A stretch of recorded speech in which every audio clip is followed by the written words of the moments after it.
Well, welcome everybody to Gorgeous Graphics 101. I am really excited about this workshop today, which is part of the amazing Marketing Must-Haves workshop series that I'm doing at the moment. So Gorgeous Graphics 101, this workshop is really, it's something that's actually close to my heart in terms of the fact that I love great design. I love things that look good. And I also see the value of great design in terms of really helping you build your brand presence online.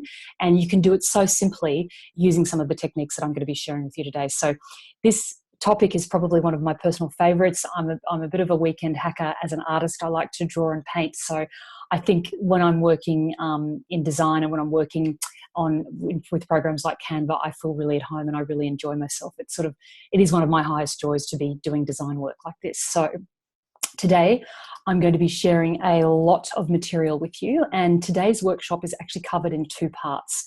So the first part, I'm going to be sharing with you the secrets of great graphic design. So you will know things that you like the look of, and there'll be reasons, and you'll like things intuitively. Today, I'm going to be sharing with you some of the reasons why, and it will help you then analyze what it is that you do like and what it is that you don't like, and what you can then use when you're developing your own graphics for your own business. So I'll be covering that, and I'll also be covering selecting your color palette, which is always exciting, how to access royalty-free images. So in business, we do need to use a lot of different images for when we're preparing content for social media and so on. So it's good to have access to really great royalty-free images. And I'll be sharing some sites with you in regard to that. Then I'll be talking with you with regard to visual brand development, and I'll be taking you through a little case study of the way my brand was developed. And I'll also be showing you how to start with the process of creating your logo. And that is actually a very exciting topic, because in part 2 of today's workshop, we are going to be doing a live walkthrough of Canva, and we're going to be doing a case study where we're going to be showing you how the beautiful Leanne Davey and I developed a logo for her business, a social media image format, and also a Facebook cover. And we did this work together within about 3 hours together. So I just wanted to show you how to do this and how you can go from 0 to 100%, in a very short period of time using the tools that I'll be sharing with you today. There will be a break in the video. So part 1 will be video 1 of this workshop, and part 2 will be video 2. So let's get into part 1.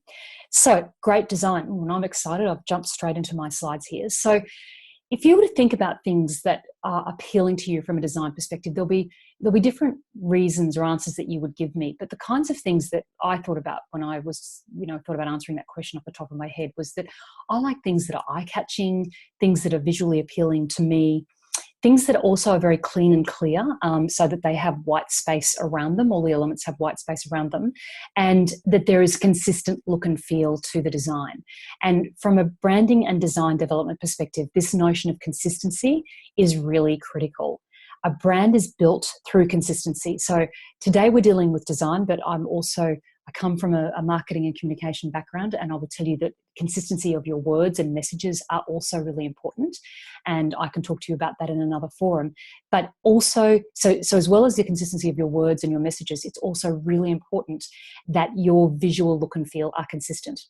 And psychologically, there's a reason for this, is that when we see things consistently, as a consumer, we start to actually build trust with that brand, because the brand is showing up the same in the same way every time, and that actually builds trust with us at a very deeply psychological level.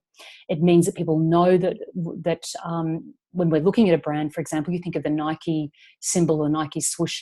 Whenever you see a Nike product, you're going to see the swoosh, and you know that it's going to appear in a certain way. And it's this notion of consistency that's really, really important, and something that to me is very important from a branding and design perspective. So that was just off the top of my head. What I wanted to share with you now is just a little bit of theory. I won't be spending too long on this, but I'm going to share with you now some theory in terms of the elements of great design and the principles of great design.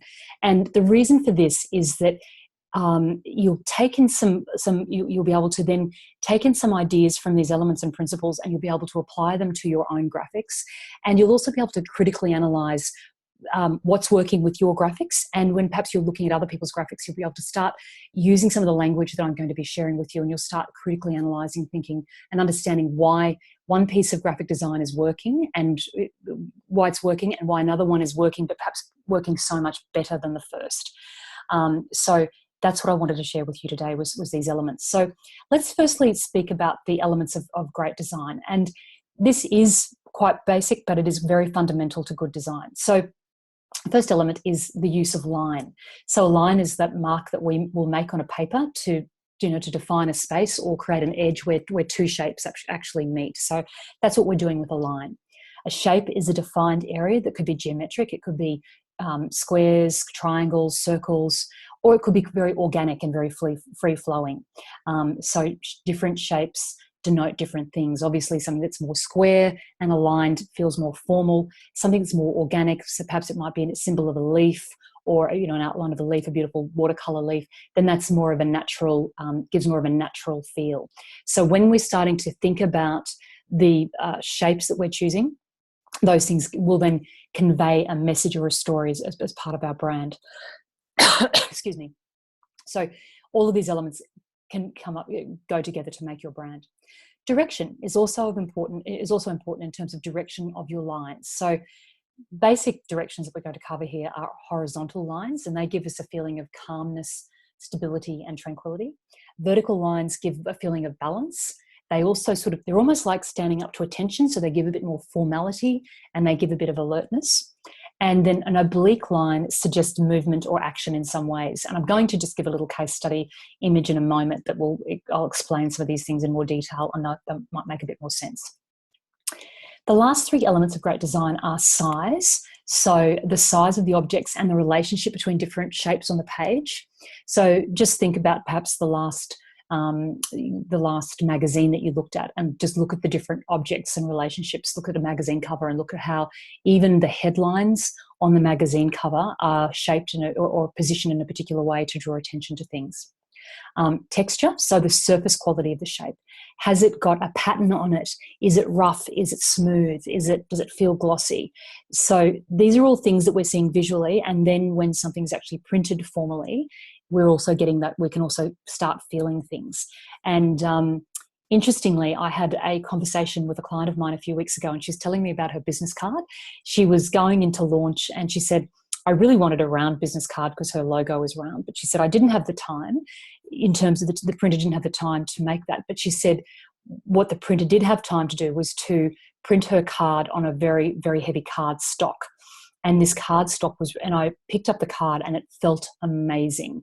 It was so much heavier. It was probably 4 times heavier than the normal business card.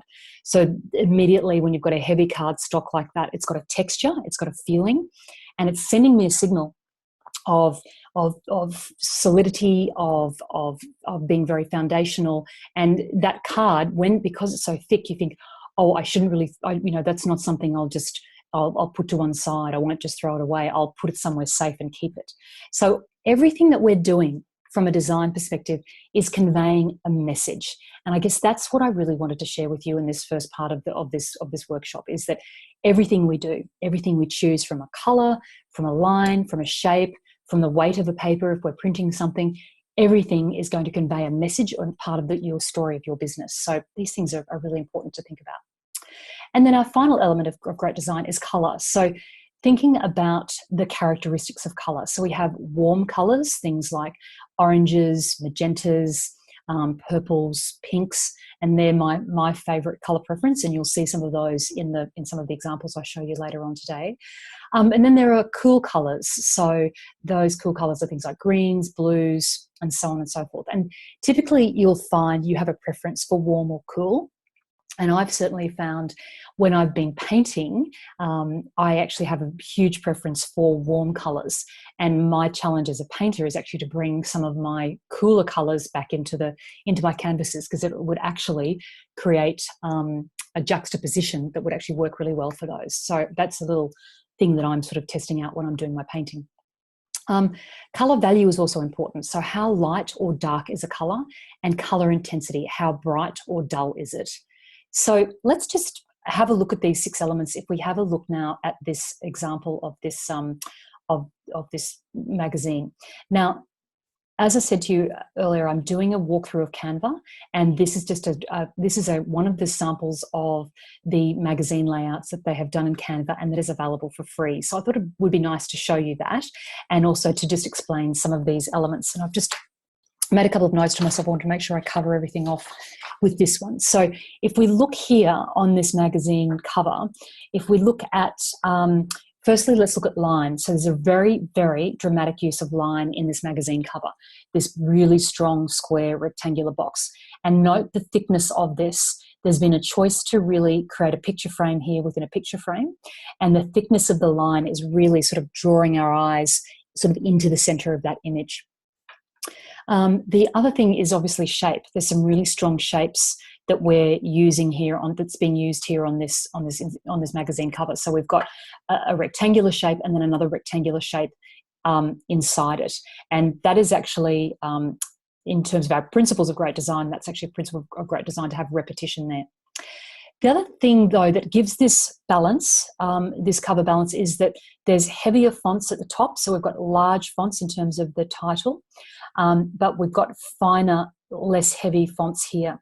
And this is a really good choice in terms of this designer's decision, because if this was heavy and this was heavy, it would be too competitive. Your eye would not know where to look. And it would be very hard for you to know, well, what's the most important thing that I should be looking at on this page? So this is a really important thing for you to think about, is remember, you want to have one focal point that you're drawing people into. And in fact, this page has probably got 2 focal points. You want 1 or 2 focal points. And then you want the other supporting information to be there as a support, but not to dominate or take over from this particular image. So from the whole, not to take over from the whole. So if we see here, Talk of Town is the headline. Of course, we need to know what the magazine is called. And then this picture frame is really encouraging us to look inside and see who are they actually who are they featuring in this magazine. So they've said it this and Chris, and then they've given an overview. So you can see that's been the feature. But we're getting other interesting information here that is useful. So the issue number, this is a template from Canva, so they've dated it ahead of time, but September 2020, the price, and then the other magazine headlines. So we're sort of seeing there that we're seeing size and shape is really making our eye go into a certain direction. In terms of direction, this is very strong use of vertical lines. So it's alerting us. It's making this look like a really interesting thing to look at. It's not as calm. The vertical line immediately brings more interest into the area. In terms of texture, there's been a choice that's been made to probably put a filter on, but really emphasize the sun coming over the girl's head. And that to me is creating a textural difference in terms of the light. So it's actually making this, if this picture was all one color and that filter wasn't there, or that focus on the sun wasn't there, it would not be as an interesting photo to look at. So they're making use of that texture. Colors we've got here. Now, there's a uniformity in the colours. So they've chosen the headline here has got, there's colours being picked up in that cover. And magazine covers actually do that. They'll find their hero image of the magazine, then they'll make a decision on the colours, particularly for the little headline grabs around the page. And depending on the magazine, they may even change the colour of the masthead. That's not usual, but it does happen depending on masthead. Those things, 2 things going together. Just on the next, this is the inside spread that's been provided as part of the Canva range, and you can see here we're seeing similar colours. We're seeing again this very strong use of the shape of the image. This time it's an image, I think it's still of a woman actually, but it's a strong image. And notice the white space around that image to really it's giving it some space and allowing it to breathe. And notice here we've also got some balance, even though this page has not been divided in half. We're seeing actually a balance. It's a 2-column, 1-column format, and I'll be talking a bit more about balance in a moment, but this gives you an example of that. You'll notice also too, there's some choices here around fonts. We've got the editor's letter that is in this font. It's all sans serif font, and then there's some choices of some serif fonts. So sans serif versus serif, basically, and I'll explain this in a little while, but the serif has a little tail on it, and a sans serif, serif meaning tail, and sans serif, sans meaning no tail. So that's a thing, and I'll explain that a little bit more down the track in this workshop. So that just gives you an overview of some of those elements that I've been speaking about. Let's now move into the principles of great design. So we've talked about the elements, which is line, shape, color. Now let's talk about the principles of great design. And the first one is around balance. So balance gives you, it's about balance in an image. And it's about making sure that every image has a visual balance. And you'll find when you're doing your own designs, this will probably be quite intuitive. And the good news is that objects don't need to be the same size. If they were, it would become a very boring thing to look at. So what we've seen here is this large shape is balanced by this second column shape here. And this is a very typical layout. You'll see a 2-column, 1-column layout, and it's actually a really useful layout. It works quite well. And again, what it does is it allows our eye to have some enjoyment when it's looking at something, right? If this was 3 columns, it would probably be too hard. If it was 2 columns, we'd probably think it was a bit boring. So again, your choice of balance is up to you. You can choose what you would like. So the next principle of great design is proximity. So what's the relationship between the different elements? So your words, your images, and your logos. It doesn't mean the elements have to be put together, but they need to be connected in some way. And sometimes just an alignment, a placement will connect them in some way. And I'll show you a couple of examples of this in just a moment. But if we look here, for example, this simple example, we've got we've got a rectangle and 2 other rectangles that are clearly sort of placed together. It looks a little bit like a movie screen. Whereas here, if we had the square and then those 2 shapes far away from each other, they are too far away from each other to have any connection. We like white space in good design, but this is too much white space. And next principle is alignment, which I've really spoken about already, but I'd like to just cover this a little bit more now. Alignment is really, really important, and it will really make the difference between a good design and a bad design. And the reason being is that it gives order and structure, and you can align many things in your design. You can align your fonts, you can align your logo and an image. You can just choose to align all sorts of things. But alignment helps this notion of visual connection, and it helps the eye manage what it's looking at. And it gives, again, it gives us a feeling of enjoyment. So here, this is a classic left alignment approach, and I often, for some reason, my preference is I often do a lot of left aligning in my design. So it's something that I obviously enjoy more than other things. Centering is something that you would be probably very used to seeing. Right alignment is another way, and I do actually enjoy doing right alignments as well in my design. This is alignment to the top. So we'll say that's top alignment.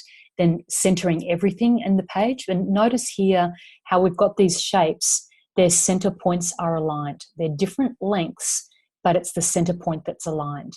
And the beauty of working in Canva is that it will give you the grid lines to align things really easily. You'll probably get quite used to sharing, making things look aligned, but Canva will help you with this. So I don't want you to be thinking, oh my God, how will I do that? Canva will help you. And then we've got basically a bottom alignment where, again, we've got different shapes, but because they're aligned to the bottom, it makes sense to our eye. So as I go through this, I do just want to really highlight that a lot of this is intuitive. You'll be able to grab a lot of templates from Canva and use them and just roll with them. But if you want to be a bit creative, some of these ideas will definitely help you, and they'll help you understand what makes good design and what doesn't. The next one is repetition. So this is when we repeat something, it actually ties the whole design together. It actually brings individual elements together, and there's some form of repetition. It gives us this feeling of association, and guess what? This feeling of consistency. And also, I like to talk about rhythm in design, and it helps with that as well. So if we look here, we can see we've got the 2 dots, we've got different shapes, but we've got this notion of dots appearing on the different shapes, and they all work quite well. And again, that's quite visually pleasing to have a look at. The next one is contrast. And this is one that you'll see used most it's used in most. It's used very, very well in good design, and it's used a lot in the Canva templates. So this is where we juxtapose, where we put together 2 elements that might look like they don't go together, but they actually work quite well because they are so different. So we can put two different colors together, and these two colors are what's known as complementary colors, and I'm going to be explaining a little bit about that later on. And or we could look at contrast around contrast around color, so a dark tone and also the value of that. So this is a dark tone, and this gray is a value of that. And when I was learning drawing, they would actually have us get a black pencil and then ask us to then do a tonal scale from black all the way over to here into almost white, into a light grey. And what we were being encouraged to do was we're being encouraged to learn how to actually, the weight of the pencil on the paper, what colour it would produce. So it was teaching us about how to use a pencil, but it was also teaching about all of the different shades of grey, because there are a lot of different shades of grey in the world and in life, and it's good to be able to see them. And when you're drawing, you need to definitely be able to see them. You need to be able to observe and so on. But I think that's a good way of just helping you remember that tone is the colour, and then these are the values that could come out across here. Size and shape, so contrasting a size and a shape is also quite useful. And then the direction of things like lines and images and so on. So these are all, again, tools that you can put into your toolbox when you're developing your own designs. And then our final element is space. So, and for me, this is a really easy one for you to be able to use and work with. And it's a really important factor when you're doing good design. What I always encourage, or always do in my own designs, and I encourage others to do, is to make sure that there's enough white space around the shape to allow the different elements to breathe. So if we had this pink rectangle and we had another one jammed up against it and then another one over here, it wouldn't look balanced, but these two together wouldn't look like they had enough space to be on their own. So I call that term breathing. So in summary, and I wanted to say this, I've just summarized here the different elements. Now I have prepared a checklist for you for this workshop, which you're going to get as part of the workshop. This goes through this, and it also shows these symbols. So you'll be able to print that out and have it by your computer when you're next doing your next designs. You'll be able to refer to it quickly. So let's look at how those elements are now working in a couple of designs that I'm just sharing with you here. Now again, these designs, these are templates from Canva. And Canva does a lot of this hard work for us, but I wanted to just analyze a couple so that you could get a sense of these elements in terms of what I'm talking about. And again, I've just taken some notes. I want to make sure that I cover everything that I wanted to say about this one. So if we look here, we've got shape, the shape that we've talked about, and we've got a repetition of shapes. We've got two rectangles here. So that's quite strong. The white rectangle on top of the coloured one is working really well for us. It's pulling this information closer to us, and it's also allowing us to, but it's also we're getting this sense of sort of looking back to something quite nice, which is quite a nice looking margarita, I have to say, even if it is a bit blue. I like my margaritas, but perhaps wouldn't care for a blue one. I'm not keen on blue food colouring. Now, the other thing here, if we look then repetition of colour. So the designer has made a decision. They've chosen a blue, lovely blue. This is a cool blue as a background element colour, and then they've brought some blue into the image. So it's a repetition, and there's connection. And when I'm doing design, I always like to see connection of colours. It's a bit like when you're getting dressed to go, or when I get dressed to go out or whatever, I generally like to be wearing, say if I'm wearing jeans, maybe let's just say something very simple. Say I'm wearing jeans and a white t-shirt, and then I might choose to put a pink scarf on with that. Then I might wear a pair of pink shoes and maybe a pink bracelet. And if you know me at all, well, you know that I love pink. So it's highly likely you would see me wearing that outfit. But what you're seeing there is the repetition of the pink colour, if you know what I mean. So and here we're seeing the repetition. So those are the choices that, say, we make when we're deciding what we're going to wear. But again, these are the choices we make when we're deciding on doing a design. So we're seeing these colours here.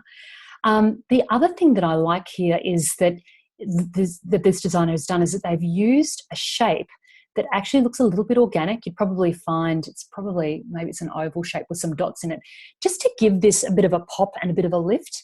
And this this image is working well, and it's because the white is popping the text out, but the black dots behind are just giving this a nice little bit of a lift and a bit of a visual interest.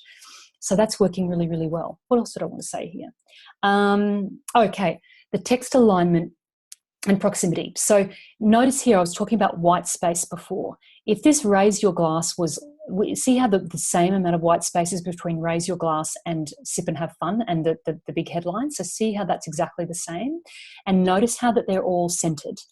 That's what I'm talking about in terms of, that's appropriate centering alignment for a start, but there's also appropriate white space around all of that. If this was if this sip and have fun was lower, or the raise your glass was higher, it wouldn't look connected. It wouldn't look aligned properly, and they'd look like they weren't connected elements. But somehow this all works to our eye.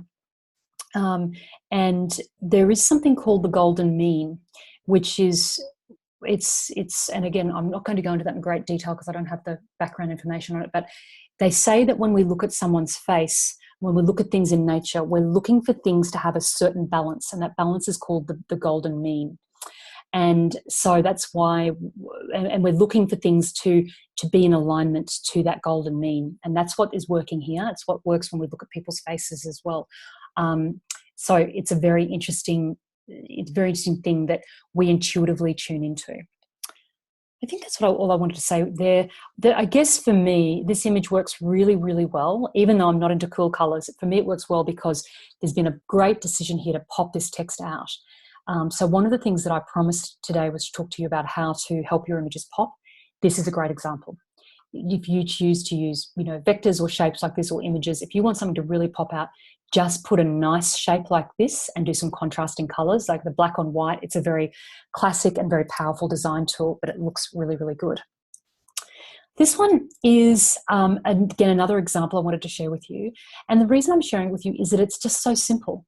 And it's likely that you might like to do some memes for your Facebook page that could look like this, where you've got a lovely photo and you've just got a little quote or something that you want to share on that. And you'll see here we've got a few things working. We've actually got this balance working where we've got, if you remember our two column, 1 column format, this is actually being turned on its head here. We've got effectively 1 column here and then 2 columns covered in picture here. This actually refers to the concept of the law of thirds. Again, in art, we like things, the law of thirds work. So again, our eyes are drawn, things work better from an artistic perspective when we're using 1/3 of the page in a particular way, and the feature is in that 1/3. So this works in photography, it works in art, it works in design. So 1/3 is devoted to our font, to our headlines, and then the other 2/3 is devoted to our image. This is a picture of Ayers Rock, Uluru actually, I've just realised that. So it's a really powerful image. So we've just got this balance happening here. Again, the strong line of the image is also making this work really well. Again, the designer would have made the choice to position these fonts based on how that felt in relation to that line. So again, I wanted to highlight with you, these are intuitive decisions that are being made. They've used simple contrast fonts here. So a big serif font, I mentioned earlier about serif. So we see these little tails, they're serifs that are happening, that little tail on the H and the little tail on the H there and on the A, that's a serif. And another serif font here and spaced out quite widely. So that's working quite well. And next one, how to bake bread. This one I really liked because it had this incredibly different use of white space. So it wasn't making the picture the hero, but somehow through the use of white space, the picture does become the hero. So it's a very tasty looking loaf of bread. I would like to eat that bread when I see how tasty that looks. And the beautiful, see how we've got a very simple, we've got the white space with nothing happening here, but we've got the beautiful texture of the tea towel and the texture of the bread and the texture of the butter behind. So all of these things are working well together. Here we've got a serif font and a sans serif font working together. So I just wanted to show you, you can use serif fonts together, you can use 2 sans serif fonts. It's your choice about what you would like. So again, it's just making a choice and sticking with it and being consistent. So those were my examples of the design principles and elements. What I now wanted to talk with you about was the color wheel. So, and I've referred to this a little bit already, but I wanted to just spend a bit of time now talking about this. The colour wheel is, I'll just have a sip of water actually. I get very excited and talkative and then I forget to take a drink of water. Okay, so the colour wheel. This is, you'll notice these colours, you see them in nature. I'm just going to give want to give you some basic theory. I'm not going to go into this too much. And again, this colour wheel is on your checklist. But basically, in nature and in colour, we've got three primary colours. We've got yellow, blue, and red. And any other colour can be mixed from those three colours. If you were an artist and you only had 3 paints, you could mix any colour you wanted from those 3 colours. So they're what's called our primary colours. You probably knew that. It's probably something we all learned in primary school, but I thought it's just important to recap that. What's significant about this colour wheel, though, today is that I wanted to share with you this notion of complementary colours. Because if you want your designs to really pop, it's really valuable to use complementary colours. And complementary colours are those that are on the opposite sides of the colour wheel. And again, that's why I wanted you to have a colour wheel reference so you could use this at your leisure. So green is the complementary colour of red. These are the colours we use for Christmas decorations, and they work. They really, they're very evocative of that year, of that time of year. Yellow is the complementary of purple, and blue is the complementary of orange. And I know when I was younger and I was directing a bit more design work and doing a bit more design work, I really always loved doing a blue and orange combo. It really, really appealed to me at that time. But I'm probably more working, my colours preferences are probably more in this sort of range now. But that's, as you mature, your tastes can change. But I guess the takeout that I want you to take from this is that when you're thinking about colours for your brand, and I'm going to talk a bit about colour palettes in a moment, think about the potential for you to use complementary colours, because they're the most powerful colours you could ever use together. They actually, I don't know what it is, again, they just basically, they work and they react really well off each other.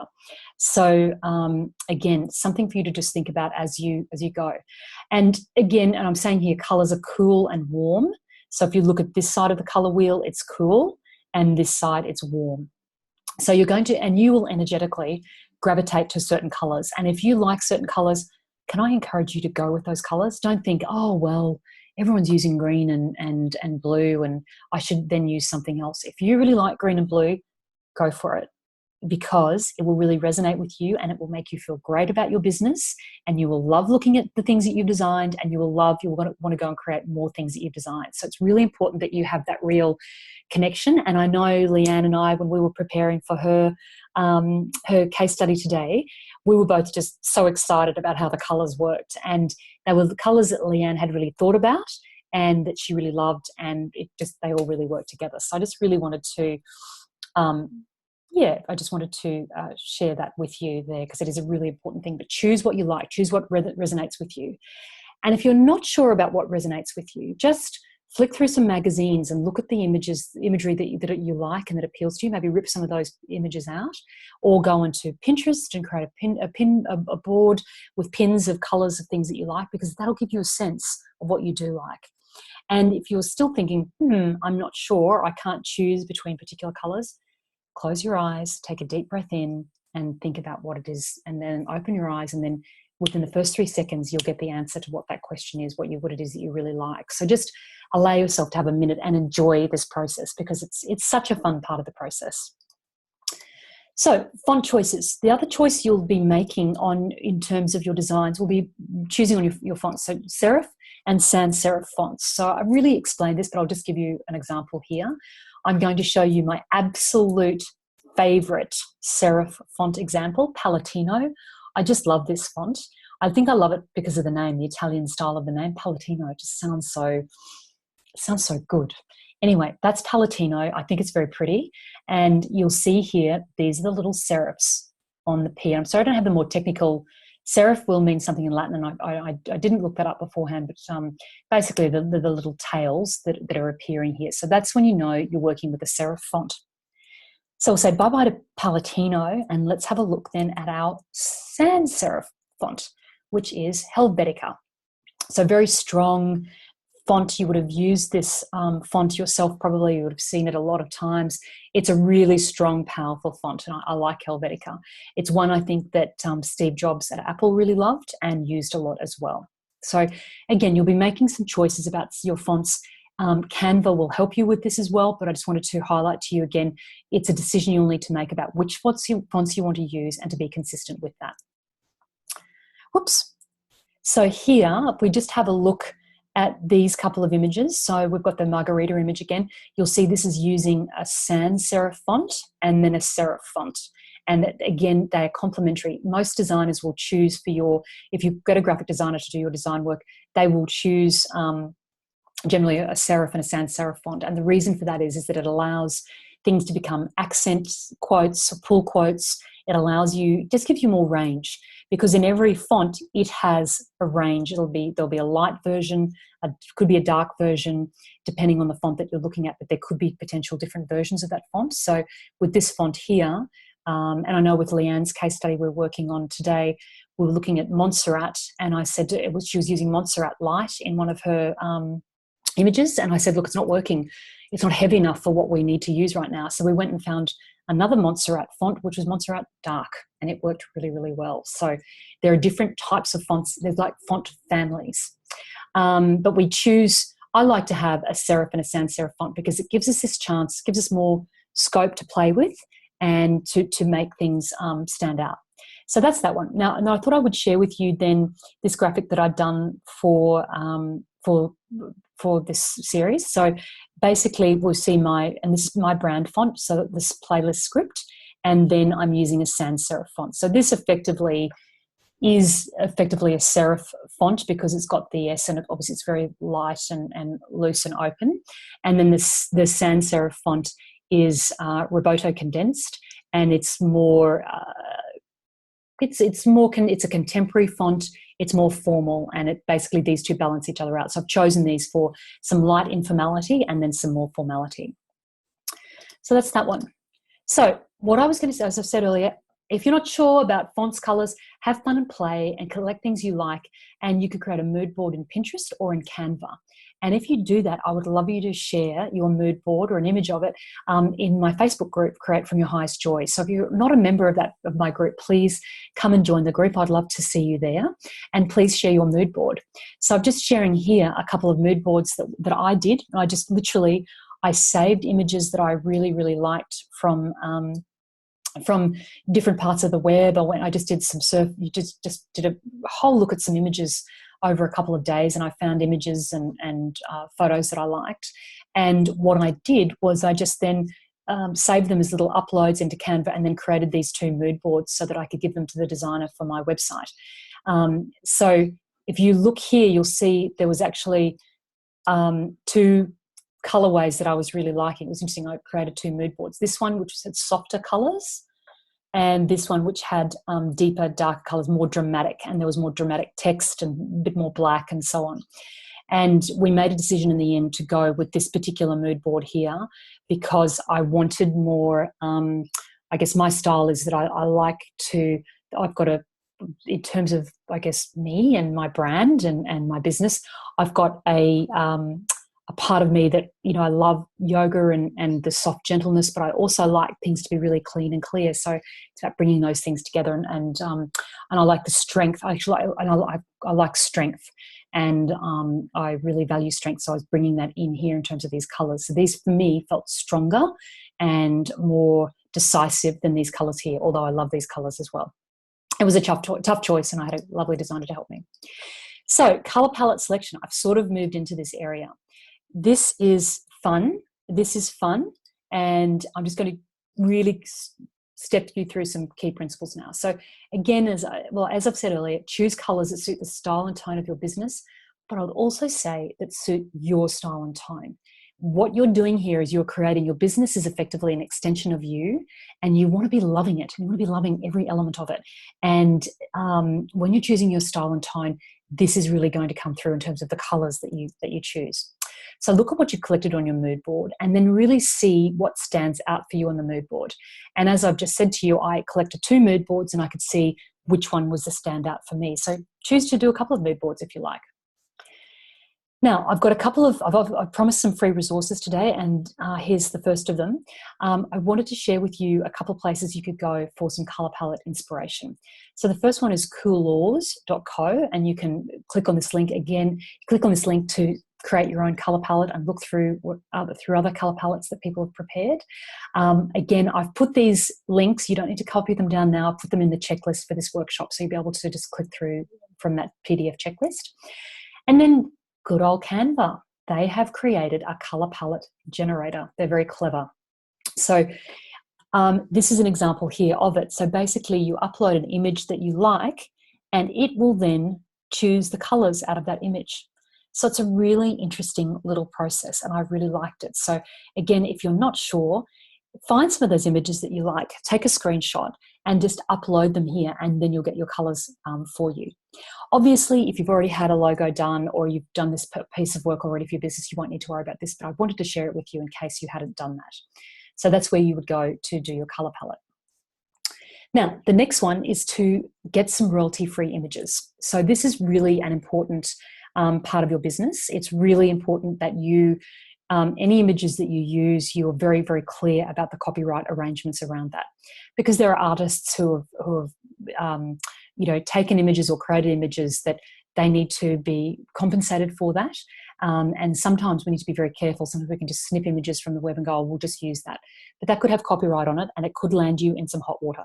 So my recommendation to you is that if you see an image that you know is copyrighted, write to the owner and ask for permission, or buy it from a stock site and pay the money for it.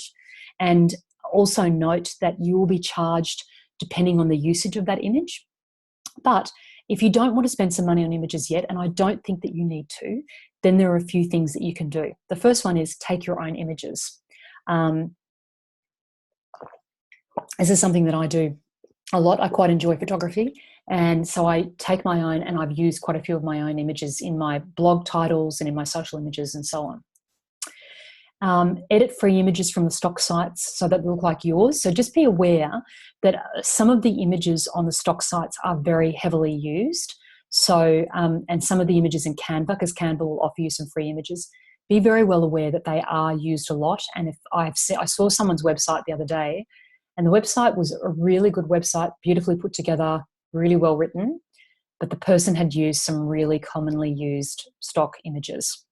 And it just, for me, because I knew what I was looking at, I was like, oh, this has cheapened the website a bit. So, and again, if we're on a budget, then do that. But what you can do is you can grab stock images from stock sites and you can make them look like yours by cropping them, by putting a filter on. You might just have it. You might find an image this big and you might say, I want to use that little piece of the image there. Again, be aware of the copyright arrangements. Please always pay for something that is copyrighted, but know that you can get a lot of free images from stock sites, but you just need to tailor them for your own. So I've shared with you here some different sites that you can use. Again, these are very commonly used. Makerbook is not as commonly used. Pexels is very well known. Kaboom Pix is from Northern Europe, so they've got some really interesting shots. And Pixabay is also very commonly used. So you'll find something, and they're the ones that I often go to most, and you'll generally find something that you like. Again, just remember to crop and filter or do something to that image so that you can make it look more your own. The other point I wanted to say was that often the images we can download, or that we might even have taken ourselves, can be quite large. So you can resize your images at picresize.me. And this is a really cool little site.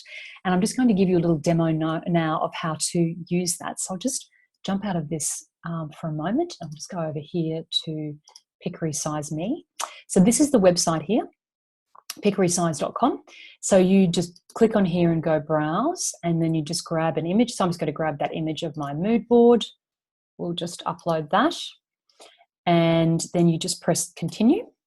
And this is an advertising-driven website, so you're going to be throwing a lot of ads here. But frankly, I appreciate I'm fine to see the ads because I'm getting a service that I can use. So basically, we then come in and we can crop this image. So say, for example, I want to crop this. So let's see here. Oh, I've got to actually crop first. So say we want to crop out, which bit do I want to take of this? let's just crop out this piece here. So let's just select here. It's actually funny. It doesn't let me do this when I'm screen sharing, so I can't actually do it. I was trying to do it yesterday, it wouldn't either. I think you'll work out how to crop. It's pretty straightforward capability. You can rotate your image. You can flip it. I don't know if it'll do that for me today. No, it's not wanting to do things while I'm screen sharing through Zoom. So, oh, it did. Or might flip that back because it looks a bit back to front with the imagery. So it's taking a minute to do that. Now, the other thing that you can do is and the key reason that we're here is that we can resize our picture. Now, this is really important. Your imagery on, say, if you've got a PDF that you're wanting to share with someone, or maybe you're taking an image to use for, say, like a landing page in your business, or even an image for Facebook, the size of the image is going to slow the loading speed. So the smaller the image, yet retaining its quality, the better. So what we want to do is we want to resize the image. We want to retain the quality, and the quality is based on the size of pixels. So a pixel is a sizing requirement. It's a sizing. It's like a centimeter. When we're measuring a line on the road, a pixel is the term and the value that we use to measure things in images. So basically, we want to make my picture 50% smaller. I could custom the size of it. I want to make it 75% smaller, or perhaps not change it. So if we say 75% smaller, what happens here? So the small one now is 148 by 209. So the thing here is we don't want to also lose quality. So if we've got a small image and then we want to show it, perhaps if we want that image, we need to use it in small formats. So we would use a small image on a social media image in Facebook. We wouldn't try and use a small image on a full website page because it wouldn't be big enough. The pixels would be blown out. It would blow the image out, and you would get a low quality looking image. So it's really important just to remember your sizing. Small picture for small things, large pictures for bigger things like websites. Again, being aware of loading speed and that sort of thing. So here you can, in Pick Resize Me, you can choose some special effects. I don't particularly enjoy these, but you could choose that. Polaroid is probably, they brought that in because of the the fact that we're getting back into that and that the Instagram trend. And then we go image format. I generally always choose image format as PNG because the quality of the image is always better. JPEG or GIF are other common ones, but I choose PNG because I feel it's best quality. Then I just go, I'm done, resize my picture. So it's just thinking about that. Again, it's a little bit slow, but it will do that. Here we go. Oh, I hadn't clicked. So we can see it's doing that. And then what you can do is you can save to disk, resume your edit if you don't like it, view it, save to the web page. Now, that is Pick Resize Me. I love it, and I think it was really useful to show you that. Let's just have a look at that image. Oh, let's have a look at that image. And the other thing I wanted to say was if you got a few images that you really want to work on, you'll have to call up a new version of this page every time. You can't reload because it wants to show you heaps and heaps and heaps and heaps of ads. You need to call up a new version of the page every time. Let's just view that image, see what it will give us. There you go.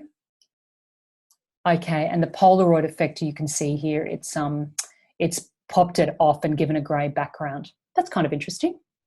That actually could work quite well for like a social media image. I quite like that. So there you go. We'll all learn something new. I learned something new there as well. Okie dokie. So that is our overview of imagery.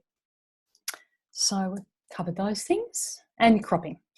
So then our final stage, I just want to check where I'm at. Okay, coming down to we're moving into the final parts of this part of the workshop. I want to cover now visual brand development. So this is where we're looking at creating a brand, a look and a feel that you can put across all of your materials. If you've got an online business, it's likely that perhaps you won't need to worry about getting too many things printed, but I'm not going to go into printing at all today, but just giving you a sense of the principles of this. So the elements of your visual brand. So what are the things you need to think about? Firstly, your color palette, which we've already covered, your font styles, your font sizes, which we've covered, the font styles, font sizes you'll choose, your logo, which I'm about to talk about, and your logo mark. So, and your imagery. So what are you going to use? And you will need to make a decision with your visual content, and as you think about developing your content for social media and your memes and so on, are you going to use real photographs, or are you going to use vectors, which are effectively look like cartoons or drawn items? What I recommend you choose one or the other. Don't mix. Don't try and go between the two, because again, it reduces the feeling of consistency. So it's really important that you're consistent in that. So make a choice, photos or graphics, and just stick with that. My preference is photos because to me it provides more humanity and more of a I guess more humanity, if you like, and it also allows me to express more because I can take my own photographs, so I'm able to use those in my social memes and so on. So let's just have a quick look at my brand. I had a designer help do this website for me, and basically you'll see my colors are very clear. You'll see that I've got my playlist font appearing here. You'll see I've got my sans serif font appearing in different weights. So she's made some choices about weights so that basically we've got the eye can travel across the web page and can go to where we want it to go. So I want people to know that I help conscious entrepreneurs get certainty and clarity to market and grow a business you love. So that's the key thing. I'm a real human being. This is my opt-in, and the other thing I'd like you to do is join my Facebook group. So I'm using these colors to really highlight these things. Further down on my homepage, though, you'll start to see my logo mark, which is my mandala. Do you remember it from my mood board? So my lovely designer prepared that for me from that. So we're seeing my logo mark here, and you'll see my mandala appearing in different things. It's not everywhere all the time, but it does appear. We've got my font here, which is playlist, and again we'll see we've got the sans serif font. We've got a lighter version and then a heavier version. So again, to highlight things, and again a photograph that's got a red filter over it.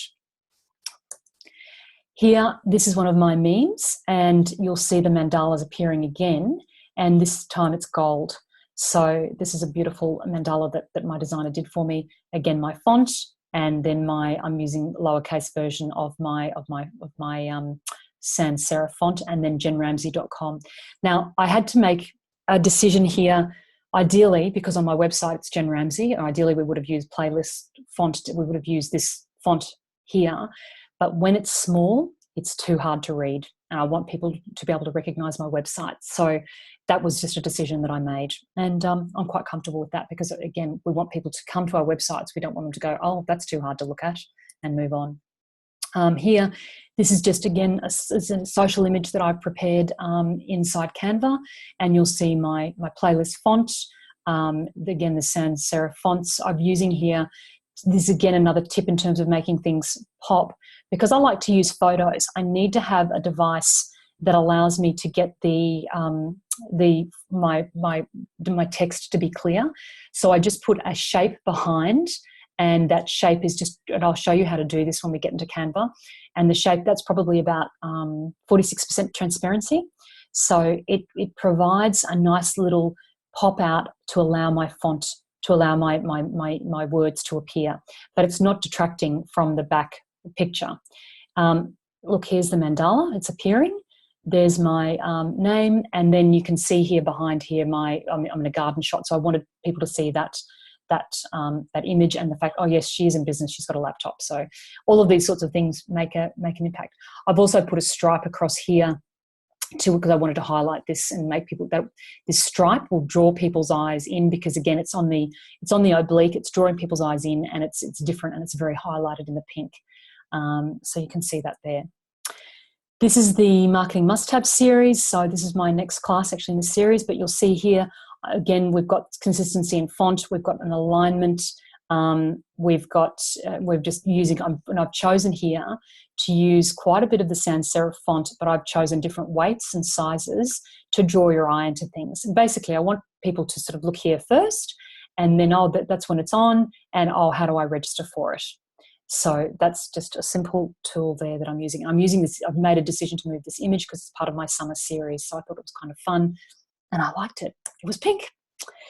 So that's brand development, and that just steps you through how you can do that for yourself. Now, as part of brand development, we need to think about logo creation. And I wanted to share with you your options here. So first, you can outsource to a designer, and you may already have done this. You could do something like outsource to 99 Designs, which was what I did in a precursor version of my online business. And that did quite well, but I would say now, with the options that we've got available to us for Canva, because we didn't have those options available back then, I would just go straight to Canva, because it's got so many good design templates, and you could save your money by just creating your own in Canva. Again, with inspiration, I wanted to share with you some websites you could go to get a sense of, what are some contemporary websites that have got great logos. So logo.co, Logopond, and Logospire. So these, again, are all on your checklist, and you can have a look at those and just get some inspiration. I really enjoy all things design, so I quite enjoy looking at things like that. Don't visit those if you don't enjoy that, but if you're looking for inspiration, do that. So in terms of the steps you need to do, well, decide on the name of your business, decide if you want a tagline or not. And I think in the first instance, don't worry about that. That's something that can come down the track. The idea with this workshop is for you to get going. So I don't want you to think, I've got to decide on that. I've got to make a decision on that. Keep the decision points really low so that you can just keep moving forward. Refer to your mood board for colours and design styles. So I really want to encourage you to develop a mood board for yourself. It will just give you so much insight. And you can see how mine did. You saw the mood board and then the website that was created from that. And then collect some more inspiration if you need some more inspiration. And then either make a decision to outsource or start playing in Canva. And you can do that. So that was what I wanted to cover in part 1 of the workshop. So we'll take a short break now, and I'll see you back here shortly for part 2.